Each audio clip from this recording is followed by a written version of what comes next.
Outside shooter, November 2nd, 2024. Burden, Kansas, USA. Ryan Conger felt left behind. The feeling always shadowed him, but was most intense right after high school graduation. His was an extraordinary senior class because of how many graduates immediately left town. Out of 6 boys and 7 girls, Ryan was the only one who stuck around. He did not have any great affinity for Burden. Like his classmates, he had visions of college and moving someplace with multiple restaurants. But those ideas did not materialize after his dad convinced him the family's convenience store, Stop and Sip, provided a bright future. The class of 2014 was also extraordinary because 5 of the 6 graduating boys led the basketball team to Burden's only state championship. Few people in the community remembered the graduates' mass exodus, but they all took pride in the championship banner hanging in the gym. Ryan was the only male senior not on the championship team. He was simply too short to compete with the other 5 freakish athletes, who by some statistical anomaly lived within the school district's boundaries at the same time. Ryan stuck to more creative pursuits like Dungeons and Dragons and metalwork using his backyard forge. When the people his age disappeared, Ryan kept in peripheral touch through social media. He mostly lurked and grew jealous of how happy they looked away from Burden. The best of the 5 basketball players, Kendrick Hodgkiss, visited the Stop and Sip in the summer of 2023. He held hands with his cute wife and daughter and excitedly introduced Ryan when he saw him standing behind the counter. "We're down here visiting my parents," Kendrick explained. "Where do you live now?" "In Chicago." "All right. I remember seeing a picture of you in Chicago, probably on Instagram. You were wearing a suit." Kendrick smiled. "That must have been at work. I'm at a firm trading bonds." "I don't even know what that is, but I'm sure it's more exciting than this place." "I miss the quiet of this place. The water tower and the wheat fields. No big worries." Ryan returned an unconvinced look. "I can't believe next year will be 10 years since graduation," Kendrick added. "We should have a reunion. Since you're local, maybe you could organize it." "I doubt anyone would come." "I would, and I'd help recruit other people if you put a plan together."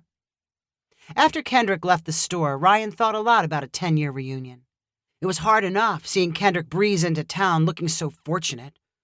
How could Ryan handle 12 former classmates at the same time? They would surely see him as the one loser who did not escape. His only accomplishments since high school were growing older and rounder. A reunion would inevitably be dominated by the basketball superstars reliving their glory days. How could it not? The championship was the biggest thing ever to happen in Burden. Ryan spitefully wondered why he would put time and energy into a reunion that would leave him out once again. And then someone named Millet Suss arrived in town in time for the beginning of the new school year. Millet took the job of high school history PE teacher and basketball coach. He instantly became a local mystery and celebrity. He had lived all around the country and visited most of the world. He seemed interested in everyone and fascinated by everything, including storytelling, art, and food. Millet met Ryan at the Stop and Sip on his second day in Burden. He admired one of the homemade goblets behind the counter, and Ryan invited him to his backyard forge to see how it was made. Millet happily accepted. During the visit, Ryan demonstrated pouring metal into a figurine mold. He then showed off his collection of swords, shields, coins, rings, and door handles. "These are amazing," Millet said, of 2 silver door handles meant to look like waterfalls. "I want you to have one," Ryan said nonchalantly. Entranced by the handle, Millet said, "I can't resist taking it. Thank you very much. I can tell you have a lot more persistence than most people these days. That's the key to being good at anything. Practice long enough and you can't help being good. After 10,000 hours, you're a master." "Yeah, I've heard the 10,000-hour theory." "You must have spent that much time on metalwork." "Probably." "I tell my basketball players they need to spend at least 1,000 hours making free throws and 3-point shots." They think I'm crazy. That much repetition sounds too old school for them. After his first visit to the forge, whenever Millet visited Stop and Sip, Ryan did not charge him for fountain drinks. When Millet cooked an interesting recipe or found something delicious during a regional excursion, he brought Ryan a large sample. After the school year began, Millet asked Ryan to explain his metal creations during history classes. Ryan knew he was good with his forge and kilns, but for the first time, he felt like an expert. When Millet asked him to fix the loose metal brackets on the gym's basketball hoops, Ryan happily agreed. As he worked on one hoop at a time during team practice, he watched players attempt endless shots from the same position on the floor. The exercise was part of Millet's repetition philosophy. Ryan found himself alone in the gym after practice was over. The air smelled strongly of the wax used on the wood floor. The overhead fluorescent lights hummed with expectation. Ryan picked up a basketball for the first time in at least 5 years and rubbed his palms over its surface. He dribbled as he strolled toward one of the baskets and stopped at the three-point line. He eyed the hoop and thought about 1,000 hours. Would it take him that long to become a 50% shooter? Ryan threw up a shot and widely missed the hoop, net, and backboard. He shuffled to retrieve the ball and tried again. After 23 attempts, the ball finally banged off the rim and rolled through the basket. Ryan stared at the net and saw a secret wish from beginning to end, like glimpsing a tiny speck of light at the end of a tunnel. "You think I can use the gym when the kids aren't practicing?" Ryan asked Millet the next day. "You need a wide open space for a metal project?" "Nah, I'd like to try what you said about three-point shots.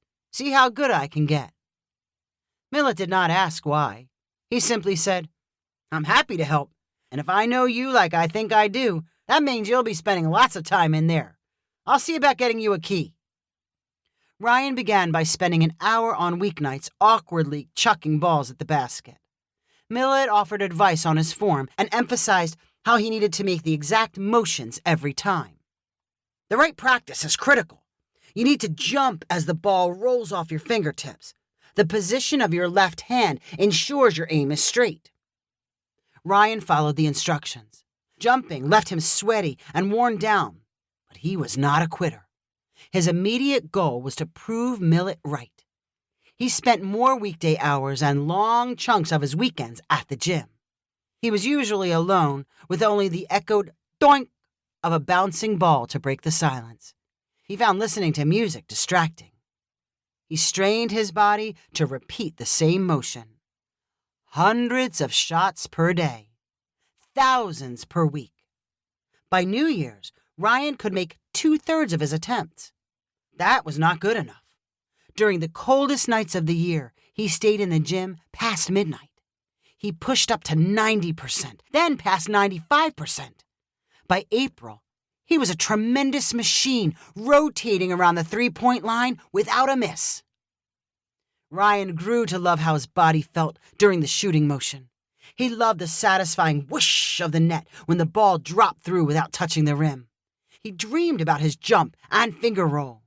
They became as natural as his heartbeat. Anyone who saw his trimmed-down body float around the three-point line compared it to watching a dance or piano recital. Of course, the deep reason Ryan kept practicing was not for enjoyment or exercise. It was not to confirm Millet's theory. It was about the reunion, which had been on his mind ever since Kendrick's visit. Even though Ryan initially dismissed it as certain humiliation, he imagined a reunion where he was not an object of pity. That was a possibility, now that he could do something with a basketball. At first, Kendrick acted surprised when Ryan sent him a message. He had forgotten about the reunion idea, but quickly reclaimed it as his own. He and Ryan decided a gathering in late fall made the most sense, and they contacted the other 11 people in their class. Momentum and excitement built slowly, but by the late summer, Kendrick convinced everyone to attend. To rally support, Ryan arranged for a basketball game between the current high school team and the returning state champion alumni. He hung signs around Stop and Sip to advertise the game, and Burton residents anticipated it as eagerly as Thanksgiving and Christmas. Ryan also arranged peripheral events for the reunion, including a tractor ride and late lunch catered by the best cooks in town. He enlisted the help of the high school's student council to decorate half the gym with streamers and photos commemorating 2014. A few alumni arrived late, but they all showed up. Ryan played host, using the most outgoing possible version of his personality. He warmly greeted spouses and children and knew how far everyone traveled to get there. He also knew something important every classmate had accomplished in the last 10 years. Of the 5 superstar basketball players, Kendrick looked in the best playing shape. He even wore his old team shorts and jersey. The other 4 carried extra weight and complained about limps and not being on a court for years. The first spectators arrived at the gym at 5 p.m. for the game scheduled at 6 o'clock. That prompted a rush to clear out the food tables and decorations and do a little warming up. Ryan disappeared for a few minutes and returned wearing shorts, a t-shirt, and sneakers. As Kendrick and the others talked strategy, Ryan interrupted with a request. "I've been practicing. I'm nowhere as good as you guys, but do you think I could play a little?" Kendrick smiled good-naturedly and said, "Of course you can play. We can use the help." The others were quick to agree. The short bleachers on both sides of the court continued filling up. The regular basketball season had not yet started, and the locals were eager to see some action and gauge how good the newest crop of teenagers might be. Coach Millett arrived with his team, and they began passing and shooting drills as spectators shouted encouragement. Ryan did a little stretching and dribbling until the bleachers held at least 400 people. Then he strolled to the three-point line and immediately transitioned into shooting mode. He had repeated the motion hundreds of thousands of times, too many times to be affected by the crowd. He took his first shot directly in front of the basket. Jump, released, whoosh. He grabbed another ball, moved a few feet to the right on the three-point line, and repeated. No one noticed at first. After 10 makes in a row, a few people on the bleachers began buzzing. When he got to 20, a dozen people called out the number after each shot. The collective shout grew louder. Ryan remained unfazed. By 40, the entire gym screamed out the count together. The Big 5 alumni players stopped making shots of their own and simply watched. They began retrieving balls and passing them back to Ryan. At 50, the teenage players on the other side of the court stopped their warm-ups to join in the count. On the outside, Ryan showed no emotion and looked the same way he did after his first attempt. Inside, his heart swelled and fluttered in a new way. The deafening count from 50 to 100 echoed in the gym's rafters. And then Ryan coolly strolled off the court like nothing had happened. A frenzied cheer continued as he stood next to his former classmates, wearing a crooked grin. The 5 former stars patted him on the back and said things like, "When did you learn to shoot like that?" When the noise died down, a referee blew a whistle and announced it was time to get the game started. He motioned for the teams to meet at mid-court. Ryan stood with the alumni, facing the younger team and Coach Millett. Suddenly, Millett waved his arms dramatically, pointed at Ryan, and yelled, "He can't play. He wasn't part of the championship team." "Yeah, but he graduated with us," Kendrick replied in protest. "This was supposed to be a game against the old team, as it was," Millett replied. Ryan pleaded with a dejected face. "Come on, Coach. I didn't get a chance to play back then. Give me one now." "Yeah, what's the big deal?" Kendrick replied. "No, out of the question," Millett said stubbornly. "That's not what we agreed on. You can't bring in some hot shooting ringer at the last minute. My boys aren't ready for it. I don't want it affecting their confidence before the season." "Then maybe none of us will play," Kendrick angrily replied. No, it's fine. Play without me," Ryan insisted. "I don't want to ruin the whole night." Word spread among the crowd that Ryan would not be playing. At the tip-off, many spectators booed in protest, but Ryan watched from the sideline and tried to look gracious. The younger team won easily by outrunning their winded alumni competition. When the game was over, the common sentiment was that the outcome would have been different if Ryan was allowed to play. Still acting as a good host, Ryan was the last person to leave the gym that night. He soaked up every second of conversation and every promise to keep in touch. He took seriously the invitations to stop by if he ever visited a city where one of his classmates lived. After he locked the doors for the night, he sent a text message to his friend Millet. "Perfect. Thanks, Coach." Millet and Ryan orchestrated the entire night, including the fake outrage. An original plan called for Ryan to play with the alumni, but a few practice sessions with the teenage team proved he had no defense or ball handling skills, and he could not shoot with someone in his face. He only looked impressive when lining up wide-open attempts.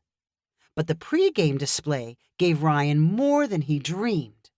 The sight and sound of the crowd as he dropped shot 100 was a memory that would stick with him forever. He would relive it during unhappy minutes stuck alone in the store. He would describe the sensation when talking about form and persistence in his new role as Millet's assistant coach. And he was already thinking up plans for the 20th reunion. If you enjoyed this story, please rank it on the website 500ironicstories.com. Please subscribe on the website to get weekly updates as new stories are posted. And please share with friends using the convenient links available.